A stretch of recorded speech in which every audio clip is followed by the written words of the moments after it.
Welcome to Tech Underground. I'm Jason, and this is Tyler with me. We're both programmers on Descent Underground. We have several things being worked on currently. I'll give you a quick rundown. I'm working on a client-side prediction for movement and weapons to reduce the feel of lag, and also integrating the launcher patcher into the game. Irio, another programmer, is working on the capture the core game mode. Elfin is working on the matchmaking API. Fallorn is working on the launcher skin. And Kevin's working on improving the scoreboards. And Tyler is working on what we thought you'd be most interested in, the Powerup manager system. So Tyler, why are we doing this? So the Powerup manager needs to exist because right now everything's broken. That's just kind of how it is. Power-ups are respawning like crazy. Towards the end of the match, the map will be full of laser upgrades.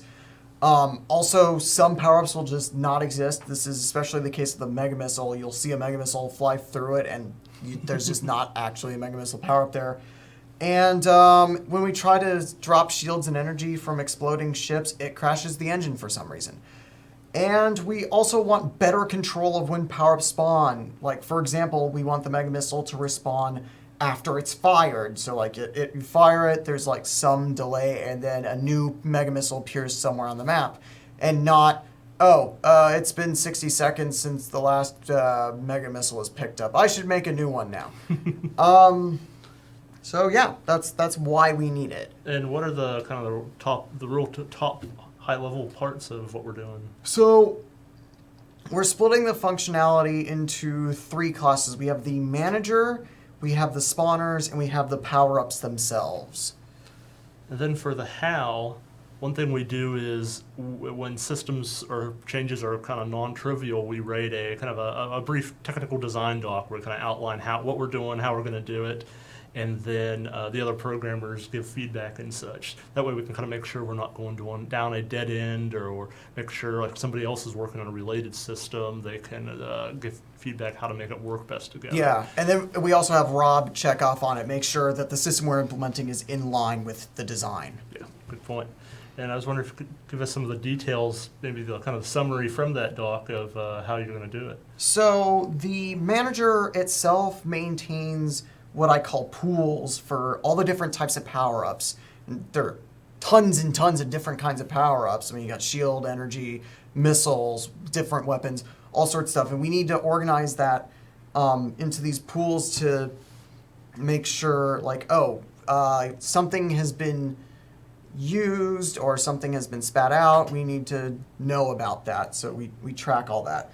And it's event-based. It doesn't poll or anything. It's not like, hey, are you still alive? Hey, are you still alive? It's like the power-up says, okay, I've been picked up, or a missile says, hey, I've been fired. Now another homing missile can be added to the pool. And that's because event-based systems are, in general, more efficient than polling-based systems. Yes, because now you're not waiting around like, hey, hey. Going hey takes time. We also need to hold on to all the spawners in the level. So, like, if we want to spawn a missile somewhere, we want to be able to pick from the available missile spawners. And also, it allows us to easily, not necessarily easily, but in a more sane way, drop a ship's inventory when it explodes. So for the spawners themselves, we have different classes. So we have missile spawners, weapon spawners, orb spawners for like shields and energy, that kind of stuff. And so that allows us to classify so that way what you might have picked up, a spawner that might have had a homing missile on it before, you pick it up, and then later a concussion missile might spawn there. Certain spawners can be flagged as rare. So, like, you have less common power-ups, so you want to restrict that. So, like, a smart missile shouldn't be able to spawn everywhere on the map. It would spawn in more strategic places. And then mega missiles would be even further restricted to where this thing spawns mega missiles. And also, they have functionality check, like, hey, is there a power-up on top of me? Okay, there is maybe you shouldn't spawn on me unless everyone else also has one on top of them. And then the power-ups, a lot of the functionality has actually been stripped out of them. Before they basically respawn themselves, you would pick one up and it would just kind of vanish, but the actor would still be there, and then it would reappear, it would recreate its functionality. Now it doesn't do that. When a power-up is picked up, it dies. It's gone forever, which should fix up the proliferation and the ghosts and all that kind of stuff.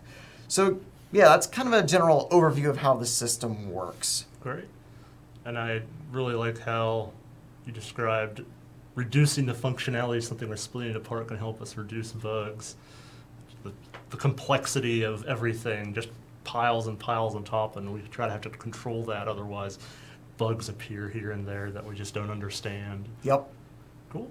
Well, thank you, Tyler, and thank you for joining us on Tech Underground. Bye. Bye.